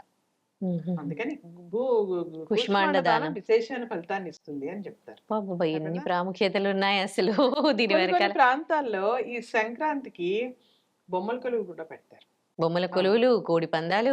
కోడి పందాలు. ఈ ఉభయ గోదావరి జిల్లాలో కోడి పందాలు. ఆ, ఆ కోడుల్ని సంవత్సరం పాటు బ్రహ్మాండంగా పెంచి వాటికి జీడిపప్పులు గట్ర అవును. పెట్టి వేలు వేలు ఖర్చు పెడతారు వేలు వాటికి. వాటి పందాలు అవి ఏంటంటే రాజుల తాలూకా పౌరుషానికి ప్రతీకగా చెప్తారు. ఆహా. అంత బాగుంది కానీ పాపం మూగ జీవాలు వాళ్ళకి దెబ్బలు తగులుతాయి, కొన్ని కొన్నిసార్లు పాపం చచ్చిపోతాయి. అవును. మనం అంతకన్నా ఎక్కువ మాట్లాడామంటే కాంట్రవర్సీ అవుతుంది. అవును. సో ఇక్కడితో వదిలేద్దాం. ఓకే. వినోదంలో భాగంగా వాళ్ళు ఆ కోడి పందాలు కూడా అవును. పెట్టుకుంటారు. ఆ కోడి పందాల మీద బెట్టింగ్లు చేస్తారు. అవును. అక్కడికి పోయి చూస్తారు. దానికి అసలు టికెట్లు, ఏపీలో ఎంత పెద్ద పండగో అసలు. అరేంజ్మెంట్స్, పోలీసులు, అవును. చాలా గవర్నమెంట్ కూడా ఇన్వాల్వ్ అవుతుంది అందులో. అవును. ఉమ్, పోలీస్ డిపార్ట్మెంట్, అంత అవును. పెద్ద పండగ. ఉమ్, అయితే ఈ సంక్రాంతిని కూడా రకరకాలుగా దేశం అంతా చేసుకుంటారు. రకరకాల మాఘీ అని పిలుస్తారు కొంతమంది. ఉహుహు. కొంతమంది మకర సంక్రాంతి అని చాలా పిలుస్తారు. కొన్ని అవును. కొన్ని ఏరియాల్లో, కొన్ని స్టేట్స్ లో దీన్ని మాఘీ అని పిలుస్తారు. ఉహు. ఇందాక చెప్పినట్టే భోగిలో చెప్పుకున్నట్టే కొద్ది గొప్ప మార్పులతో చిన్న ఉమ్, చిన్న చేంజెస్ ఉంటాయి ఎవరి ఆచారాల ప్రకారం. ఉమ్, బట్ ఓవరాల్ గా ఇండియా అంతా చేసుకునే పండగల్లో ఇది ఒకటి. ఓకే. ఈ బొమ్మల కొలువు ఎక్కడ చేసుకుంటారండి? బొమ్మల కొలువు మన దీంట్లోనే అంటే ఉమ్, ఒకసారి గుంటూరు జిల్లా అటేపు వాళ్ళు కొన్ని కొన్ని ప్రాంతాల వాళ్ళు తక్కువగా పెడతారు. అంటే తెలంగాణలో దీపావళికి పెడతారు కదా, ఉమ్, తమిళనాడు ఆంధ్రాలో అయితే దసరాకు పెడతారు. ఆ, బట్ ఇక్కడ కూడా పెడతారు. ఉమ్, కాకపోతే స్పెసిఫిక్ గా నెల్లూరు గుంటూరు జిల్లాల వాళ్ళు, ఎందుకంటే ఒకసారి నేను వెళ్ళాను, అందుకని నాకు ఖచ్చితంగా తెలుసు. ఆ, ఓకే. వాళ్ళల్లో ఇదే పెట్టుకునే ఆచారం ఉంది. కాకపోతే మనకి ఇప్పుడు దీపావళికి తెలంగాణలో లేకపోతే ఆంధ్ర తమిళనాడులో మనం దీనికి పెట్టినంత వైడ్ రేంజ్ లో కాదు, ఉమ్, తక్కువ మంది పెడతారు ఉమ్, బొమ్మల కొలువు. ఓకే. సో ఈ విధంగా ఉంటుంది అనమాట మన ఓకే. సంక్రాంతి. ఇంకొక ప్రత్యేకత ఏంటంటే సంక్రాంతికి మకర జ్యోతి వినే అవును. ఉంటాం. నేను అడుగుదాం అనుకున్నాను ఈ క్వశ్చన్ యాక్చువల్లీ. అదే అయ్యప్పలు అందరూ వెళ్తారు కదా. శబరిమలలో పక్కన కుందల శిఖరం అని, శబరిమల నుంచి ఒక 4 కిలోమీటర్ల దూరంలో ఒక కొండ ఉందంట. ఆ కొండ దగ్గర మేడంబల్పాడు ఏదో ఊరుంది. ఆ ఊర్లో ఈ మకర జ్యోతిని వెలిగిస్తారు ప్రతి ఏటా సంక్రాంతి. కరెక్ట్ గా ఉత్తరాయణ పుణ్యకాలం అని చెప్పాను కదా, అంటే ఉమ్, సూర్యుడు మకర రాశిలో ప్రవేశిస్తాడు, ఆ టైంలోనే వెలిగిస్తాడు. ఉమ్, దీని ఏం చెప్తారంటే మకరాసురుడు అనే ఒక రాక్షసుడిని అయ్యప్ప వధించాడని, ఉమ్, ఆ వధించి తనే జ్యోతి రూపంలో భక్తులను ఆశీర్వదించడానికి వస్తాడని, ఉమ్, ఈ అయ్యప్ప భక్తులందరూ కూడా ఆ జ్యోతి చూడడానికి కొన్ని లక్షల సంఖ్యలో వెళ్తారు. ఉమ్, 40 రోజులు అవును. దీక్షలు అవి చేసుకుని ఆ రోజుకి అక్కడ ఉండేలా ప్లాన్ చేసుకుంటారు. ఎందుకంటే ఆ జ్యోతి చూడడం వల్ల వాళ్ళ జన్మ ధన్యం అవుతుందని భావిస్తారు. ఉమ్, అది కూడా సంక్రాంతి రోజు. అవును. టీవీలో కూడా చూస్తూ ఉంటారు టీవీలో చాలా వెళ్ళలేని మీడియా వాళ్ళు. కవరేజ్ ఉంటుంది. అవును. మనందరం టీవీలోనే చూస్తుంటాం, అవును. వెళ్ళలేం వెళ్ళలేం కాబట్టి. కాబట్టి. ఈ పండగలన్నీ మనం పట్టణాల్లో ఇలాంటి నగరాల్లో కాకుండా గ్రామీణ ప్రాంతాలకి వెళ్ళి ఎంజాయ్ చేస్తేనే పూర్తిగా అనుభవంలోకి వస్తాయి. అవును. అంతెందుకు మన హైదరాబాద్ రోడ్లన్నీ ఇప్పుడు మొదలెడతారు కదా, ఆ రోజు ఆ 3 రోజులు హైదరాబాద్ లో జనాలు ఎవరు ఉండరు, అంతా అవును. ఖాళీ అయిపోతుంది. అవును. మళ్ళీ తిరిగి వచ్చేటప్పుడు ట్రాఫిక్ జామ్లు ఉంటాయి ఊరికి అవును. వెళ్ళేదంతా. అంత ఊరు హైదరాబాద్ మొత్తం ఖాళీ అవుతుంది. ఖాళీ. రోడ్లన్నీ సూంసాం కనిపిస్తాయి. మళ్ళీ ఆ! తర్వాత మామూలే. అదే అంటే గ్రామాల్లో అంత సెలబ్రేట్ చేసుకుంటారు కాబట్టి ఆ పండగని ఎంజాయ్ చేయడానికి ఊళ్ళకి వెళ్తూ ఉంటారు. మరి కనుమ గురించి కూడా తెలియజేస్తారా? తప్పకుండా. హ్మ్. పెద్ద పండగలు 3 రోజులు: భోగి, సంక్రాంతి, కనుమ. చివరి రోజు ఈ కనుమ. ఇది సాధారణంగా 15, 16 వస్తుంది. ఈ సంవత్సరం 16 వచ్చింది. అయితే ఈ పండుగ విశిష్టత ఏంటి అంటే, మనది వ్యవసాయ ఆధారిత దేశం. మనకేంటి వ్యవసాయంలో భాగంగా పశువులు చాలా, హ్మ్. మనతో మనుషులు ఎంత ఇంపార్టెంటో, వర్షాలు ఎంత ఇంపార్టెంటో, సూర్యుడు హ్మ్. ఎంత ఇంపార్టెంటో, పశువులు కూడా దున్నడానికి కావాలి కదా ఆ అవును. పనిముట్లు. ఈ మనమే కాకుండా మనతో కలిసి నడిచే ప్రకృతి, ఈ పశువులు, పక్షులు ఎవరైతే ఉన్నారో వీళ్ళందరికీ కృతజ్ఞత చెప్పుకుంటూ వాళ్ళ గౌరవార్థం జరిపే పండుగే కనుమ. హ్మ్. ఓకే. అంటే ఎలా జరుపుకుంటారు ఈ పండుగ ఆ! ఒకసారి? ఆ! ఇప్పుడు చూడు 'సబ్‌కే సాత్ సబ్‌కే వికాస్' అన్నారు కదా! హ్మ్. అందరితో కలిసి మనం ముందుకు నడిస్తేనే మనకి అభివృద్ధి. అదే ఈ పండుగల సందేశం గూడా. అయితే ఇప్పుడు ఎలా అంటే ఇప్పుడు ఈ మొదట భోగి, సంక్రాంతి మన ఇంట్లో మనందరం ఫ్యామిలీ మెంబర్స్‌తో అయ్యాం గదా! ఇది గూడా ఎక్స్‌టెండెడ్ ఫ్యామిలీ. హ్మ్. పశువులు కూడా ఇప్పుడు రైతులు వీళ్ళుంటారు గదా! వాళ్ళకి వాళ్ళ పశువులవి ఉంటాయి గదా! హ్మ్. అవన్నీ ఏంటంటే వాళ్ళ ఎక్స్‌టెండెడ్ ఫ్యామిలీ. వాళ్ళని కూడా ఫ్యామిలీ మెంబర్స్ లాగానే ట్రీట్ చేయాలి. అందుకు కనుమ నాడు ఏం జేస్తారు ప్రత్యేకంగా మొదటి 2 రోజులు అయిన తర్వాత ఆ 2 రోజులు గూడా వీళ్ళ పార్ట్ ఉంటుంది. బట్ కనుమ నాడు స్పెషల్‌గా వీళ్ళ కోసమే అన్నమాట ఆ పండగ. ఈ హ్మ్. పశువుల కోసమే. హుహుహు. ఏమిటి అంటే ఈ ఉదయాన్నే లేచి ఈ పశువుల దొడ్లుంటాయి గదా! పశువుల పాకలు అవి శుభ్రంగా కడిగి వాటిని ముగ్గులేసి, అలికి, వాటిని చిమ్మి వాటిని రెడీ చేస్తారు.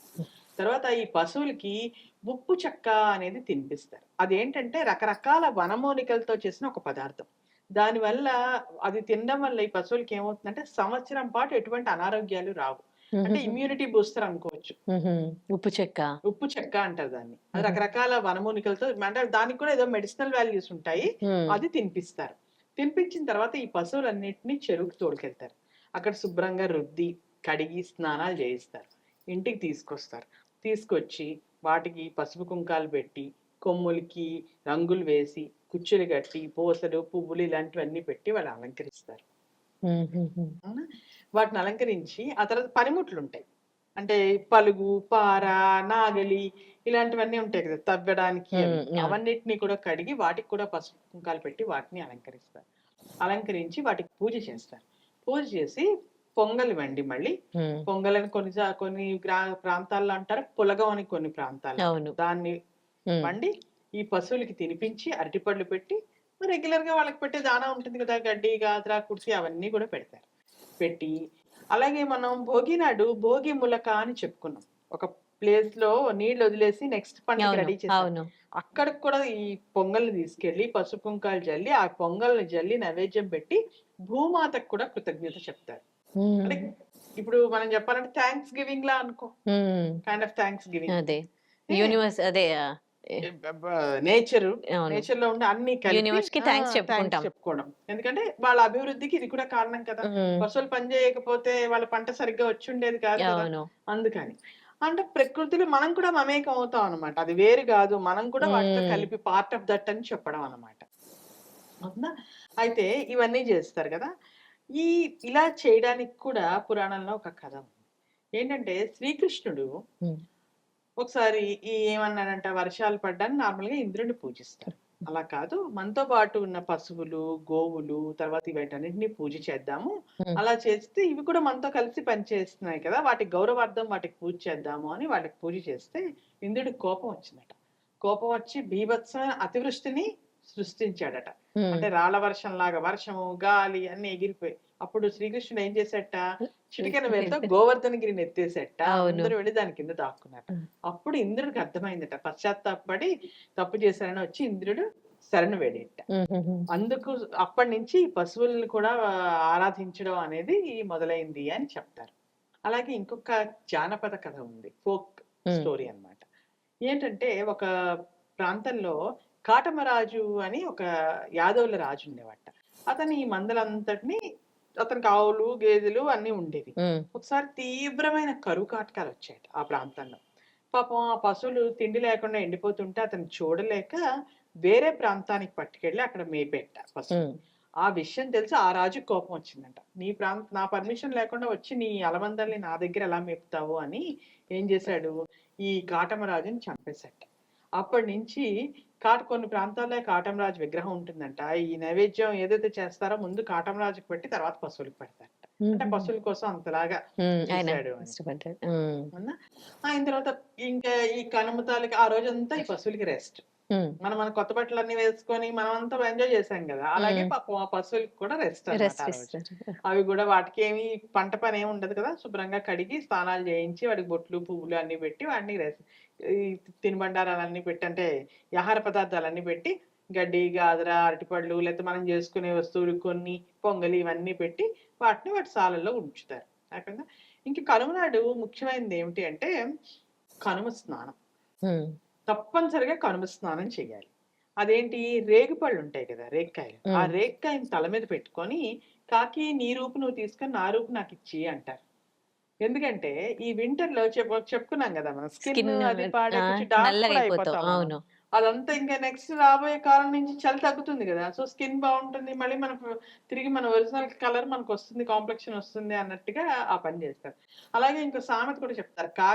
కనుమ నాడు కాకి కూడా మొలకేస్తుందని. కాకి కూడా వెళ్లి మునుగుతుంది ఆ రోజు స్నానం చేస్తుంది. అలాగే మనం కూడా తలమించి స్నానం చేయాలి. అది. రెండోది కనుమ నాడు మినుము తినాలి అని ఒక సామెత. హుహు. వాడుక. హ్మ్. ఎందుకలా అంటారంటే, కొంతమంది పితృకార్యాలు సంక్రాంతి నాడు కాకుండా కనుమ నాడు కూడా చేసే ఆచారం ఉంటుంది. హ్మ్. సో, వాళ్ళు ఆ రోజు పితృకార్యాల్లో ఏంటి మినుముతో చేసినవి. అంటే వడలు, ఆవడలు ఇలాంటివన్నీ చేసి పెద్దలకు నివేదిస్తారు. అలాగే అవి మనం తింటామని.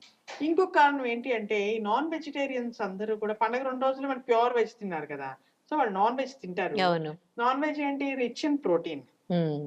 మరి వెజిటేరియన్స్‌కి ఎలా వస్తుందంత రిచ్ ప్రోటీను? ఈ మినుములు మినువులు. తినమంటారు. సో, మినుములు కూడా చాలా రిచ్ ఇన్ ప్రోటీన్ కదా! ఓకే. సో, అవి తినాలి అని. సో, ఇది చెప్తారు. అలాగే కనుమ నాడు ప్రయాణాలు చేయకూడదు అంటారు. ఎందుకంటే కనుమ నాడు కాకైనా బయలుదేరదు. నువ్వెందుకు బయలుదేరుతున్నావు అంటారు. ఎవరైనా వెళ్తామంటే. ఆ రోజుండి నెక్స్ట్ డే వెళ్ళండి అని చెప్తారు ముక్కనుమ నాడు. ఎందుకు? ఎందుకలా చెప్తారంటే, పూర్వకాలంలో మోడ్ ఆఫ్ ట్రాన్స్‌పోర్ట్ ఏంటి? ఎద్దుల ఎద్దులు. బళ్ళు. అవును.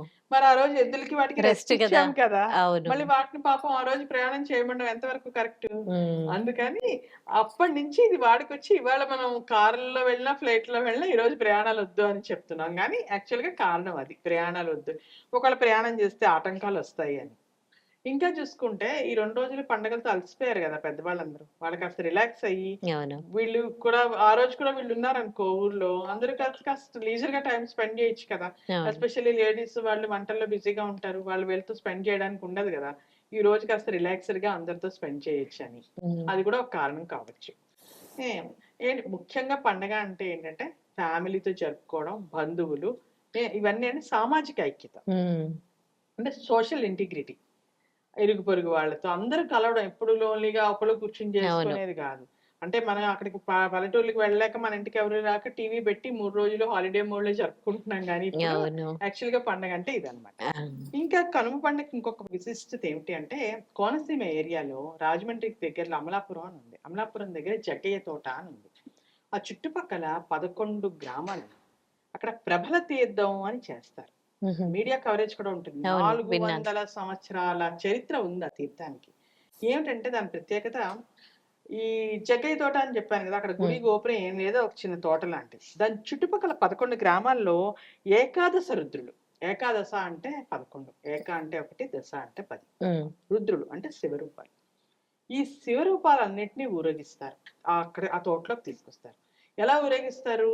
ప్రభ. ప్రభ అంటే కాంతి లేకపోతే వెలుగు అని అర్థం. హ్మ్. ఈ ప్రభలు ఎలా కడతారంటే వెదురు బొంగులుంటాయి కదా! ఆ వెదురు బొంగులతో అంటే ఒక స్టాండ్ లాంటిదనుకో హ్మ్. నీకు అర్థం కాడానికి. హ్మ్. స్టాండ్ లాగా అవును. చేసి దాని మీద ఈ దేవుడి రూపం అంటే దాన్ని వెదురు బొంగులు, కొబ్బరి తాళ్ళు, కొబ్బరి పీచు అంతా పెట్టి ఒక స్టేజ్ లాగా చిన్న సైజ్ స్టేజ్ లాగా రెడీ చేస్తారు. హ్మ్. రెడీ చేసి దాన్ని పువ్వులతో, మామిడాకులతో, రంగు కాగితాలతో, చమ్కీలతో చక్కగా అలంకరిస్తారు. అలంకరించి దాని మీద ఈ మూ ఏకాదశి రుద్రులని చెప్పాను చూడు. హ్మ్. ఈ మూర్తుల్ని ఒక్కొక్క ప్రభ మీద ఒక్కొక్క మూర్తిని. హ్మ్. అక్కడ గ్రామాలున్నాయి. ఒక్కొక్క గ్రామంలో ఒక్కొక్క రుద్రుడు ఫేమస్. హ్మ్. ఏదో వీరభద్ర స్వామని, వీరేశ్వర స్వామని ఇలాగనమాట. ఒక్కొక్క స్వామిని ఆ ఊరు వాళ్ళు అలా రెడీ చేసి ఆ ప్రభ మీద పెడతారు. పెట్టి ఈ 11 ప్రభని జగ్గయ్య తోటకి తీసుకొస్తారు. అక్కడ ఏంటంటేనంట ఈ 11 రుద్రులు ఏకాదశి రుద్రులు అందరూ కలిసి లోక కళ్యాణం కోసం ఏం చేయాలో మాట్లాడుకుంటారట అక్కడ సమావేశమై. అది ప్రజలు హుహుహు. నమ్ముతారు. హుహుహు. అక్కడ వాళ్ళందరూ మీట్ అయ్యి నెక్స్ట్ ఏం చేయాలి మనం ప్రజల కోసం అని మాట్లాడుకుంటారట ఆ దేవుళ్ళందరూ. ఓకే. అది చెప్తారు. అందుకని చెప్పి ఆ ప్రభ ఎంత హెవీగా ఉంటుందంటే చాలా పెద్దది, చాలా బరువు హ్మ్. ఎత్తు. ఆ ప్రభను మోయడానికి ఈజీగా 30, 40 మంది కావాలి. ఒకళ్ళిద్దరి వల్ల కాదు. హ్మ్. రెండోది ఆ ప్రభని ఊరేగిస్తారని చెప్పాను కదా! ఆ ప్రభల్ని పట్టుకోవడం, మోయడానికి కూడా శిక్షణ తీసుకున్న వ్యక్తులు కావాలి. ఎవరు పడితే వాళ్ళు మోయలేరు. హ్మ్. రెండోది కంటిన్యూగా ఒకళ్ళు మోయలేరు. ఇప్పుడు ఇక్కడి నుంచి ఇంకొంచెం డిస్టెన్స్ వరకు ఒక్కళ్ళనుకో. తర్వాత ఇంకొకళ్ళొచ్చి వీళ్ళొదిలేసి ఇంకొకళ్ళకిస్తారు. మళ్ళీ హ్మ్. వాళ్ళు ఇంకొక చోట. ఇంకా విశేషం ఏమిటంటే, ఆ ప్రభను ఒకసారి పైకెత్తిన తర్వాత మళ్ళీ అక్కడికి తీసుకొచ్చే వరకు తిరిగి తిప్పకూడదు. దించొద్దు. హ్మ్. అదెలా వెళ్తుంది? సాధారణంగా మనం వెళ్ళే రూట్‌లో వెళ్ళదు ఆ ఊరేగింపు. హ్మ్. పంట కాలువలు, పంట పొలాలు అంటే ఎంత కష్టం ప్రభను మోసుకుంటూ అవును. నడవడం. ట్రైనింగ్ తీసుకున్న కౌశికి వాళ్ళు. నది అని ఒక నది ఉంది. ఆ నదిని కూడా దాటుతారు ఆ ప్రభలు మోసుకుంటూ. హుహుహు. హ్మ్. ఆ నదిని దాటి మొత్తం ఊరేగింపు తెచ్చుకొని వచ్చి మళ్ళీ అక్కడ పెడతారు ఆ ప్రభని. హ్మ్. అంత చాలా కష్టం అన్నమాట. కానీ అలాగే ఎక్కడ దించకుండా మోస్తారు. చా చాలా మంది వెళ్తారు మోయడానికి. ఇంకా ఏంటి ఆ ప్రభను మోసే అవకాశం రావడమే గొప్ప వాళ్ళకి అదృష్టం కింద భావిస్తారు. హుహుహు. హ్మ్. ఊర్లంతా తిప్పుతూ ఉంటే వాళ్ళందరూ హారతులవి ఇస్తూ ఉంటారు ఆ స్వామికి. అయిందా? అయితే ఈ ప్రభల తీర్థం చూడ్డానికి చాలా పెద్ద గ్యాదరింగ్. హ్యూజ్ క్రౌడ్ అన్నమాట. ఎక్కడెక్కడి నుంచో వెళ్తారు ప్రజలు. హ్మ్. ఊర్లకు వెళ్ళిన వాళ్ళు ఖచ్చితంగా చుట్టుపక్కల ఉన్న ఊళ్ళో వాళ్ళు ఆ ప్రభల తీర్థం చూసే వస్తారు. హ్మ్. అది కూడా ఈ కనుమ నాడే స్టార్ట్ అవుతుంది. ఓకే. సో, అదన్నమాట. ఇన్ని ప్రత్యేకతలున్నాయా? ఇన్ని ప్రత్యేకతలున్నాయి మరి కనుమ కనుమ పండగకి. అని ఎందుకు పిలుస్తారు ఈ పండగని? కనుమ అంటే యాక్చువల్‌గా 2 అర్థాలున్నాయి. కనుమ అంటే నార్మల్‌గా పర్వతాలుంటాయి కదా! 2 పర్వతాల మధ్య వచ్చే పాసేజ్ ఉంటుంది. మనం ఖైబర్ పాస్, బోలాన్ పాస్ అని చదువుకున్నాం చిన్నప్పుడు గుర్తుందా? వాటిని కూడా తెలుగులో కనుమలు అంటారు. కానీ ఇక్కడికొచ్చేటప్పటికి కానుమ్, కానుమ్ అంటే చూడటం హ్మ్. అనే పదం నుంచి కనుమ అనే పదం వచ్చిందని చెప్తారు. ఇందాక చూడు మనం సంక్రాంతి పొంగల్ వండి పొంగల్ ఎలా వచ్చిందని చెప్పుకున్నాము హ్మ్. సంక్రాంతిలో. అలాగే కానుమ్ అంటే చూడడం అని అర్థం అంట. ఆ చూడడం అనే ఆ కానుమ్ నుంచి కనుమ అని వచ్చిందని, చివరి రోజు చూస్తున్నాము అనే అర్థం అంటే పశువుల పండగ కదా! హ్మ్. ఇది ఈ పండగలను చూస్తున్నాము అనే అర్థంతో కనుమ అని అంటారని చెప్తారు. ఈ కనుమ అయిపోయిన తర్వాత ముక్కనుమ అని వస్తుంది ఒకటి. కనుమ అవును. తర్వాత. హ్మ్. అదేంటంటే లేటర్ పార్ట్. ఎక్స్‌టెన్షన్. హ్మ్. కంక్లూడింగ్ పార్ట్ చెప్పాలంటే. ఇంక ఊర్లకెళ్ళిన వాళ్ళందరూ కనుమనాడు బయలుదేరని వాళ్ళందరూ ముక్కనుమ నాడు ఇంక పెట్టెలు సర్దుకుంటారు. ఇంక అయింది ఇంక వెళ్తాం. అవును. మళ్ళీ మన హైదరాబాద్ వచ్చే రోడ్లన్నీ మళ్ళీ హైదరాబాద్‌కి బిజీ ఒక్కొక్కళ్ళు బిజీ. చేరుతారు. ఆ తర్వాత నీకు అక్కడంతా మన ట్రాఫిక్ ఆ రోడ్లంతా హైవేలన్నీ ట్రాఫిక్ జామ్ అవుతాయి. హ్మ్. అంతా మామూలే. అయితే ఆ రోజు కొన్ని ప్రాంతాల్లో చాలా తక్కువగా బొమ్మల నోము అని చేస్తారు. అదేంటంటే, ఈ కొత్తగా పెళ్ళైన అమ్మాయిలుంటారు కదా! హ్మ్. వాళ్ళు మట్టితోని సావిత్రి, గౌరి బొమ్మలు జేసి 9 రోజుల పాటు ముక్కనుమను మొదలుకొని 9 రోజుల పాటు వాటికి పూజలు చేసి 9 రోజు నిమజ్జనం జేస్తారు. అయితే చాలా తక్కువ ప్రాంతాల్లో పూర్వకాలంలో జరిగేది. ఈ కాలంలో తగ్గిపోయింది. ఎక్కడో ఒకటో రెండో చోట్ల ఉండొచ్చేమో. హ్మ్. కానీ ప్రస్తుతం అంత పెద్దగా అయితే లేదు. హ్మ్. ఇంకేముంది ఇంక ముక్కనుమ అయితే అందరూ బయలుదేరుతారు. ఎవరిళ్ళకి వాళ్ళు వచ్చేస్తారు. నెక్స్ట్ ఇంకా రొటీన్ పం నార్మల్ బ్యాక్ టు నార్మల్‌సీ అంతే. And waiting for the next Sankranti అన్నమాట. యాహ్! సో, అలాగే పక్షుల్ని గూడా ఆరాధిస్తాం. అంటే పక్షుల్ని పట్టుకొని మనం ఆరాధన చేయలేం గానీ, వాటి కోసము వడ్లతో చేసిన తోరణాలు కడతారు ఇంటికి. హ్మ్. వడ్ల గింజలతో చేసిన తోరణాలు కడతారు. దానివల్ల ఏమవుతుంది, ఈ పశువులు మాటిమాటికి పక్షులు ఇంటికొచ్చి ఆ హ్మ్. వడ్ల గింజలు తింటూ ఉంటాయని. అంటే వాటికి కూడా మనం హ్మ్. చెప్పుకున్నాం గదా! పశువులు, పక్షులు మనతో పాటు అందరితో ప్రకృతి మమేకమై. అంతా హ్మ్. చెట్టు, చేమ, గొడ్డు, గోద అన్నీ కూడా పార్ట్ ఆఫ్ అవర్ లైఫ్ అన్నమాట. కరెక్ట్. సో, అలాగా పశువులకు కూడా వడ్ల తోరణాలు కడతారు. అవి ఏంటంటే, ఆ ఇంటి కుప్ప మీద వాలి, ఆ పైకప్పు మీద వాలి ఆ వడ్లు తింటూ ఉంటాయి. అవి గూడా వాటిని కూడా మనలో కలుపుకోవడం అన్నమాట. అది ఓహ్! ఈ పండగ ప్రత్యేకత. థాంక్ యూ సో మచ్ అండి. కనుమ గురించి చాలా బాగా తెలియజేశారు. Thank you.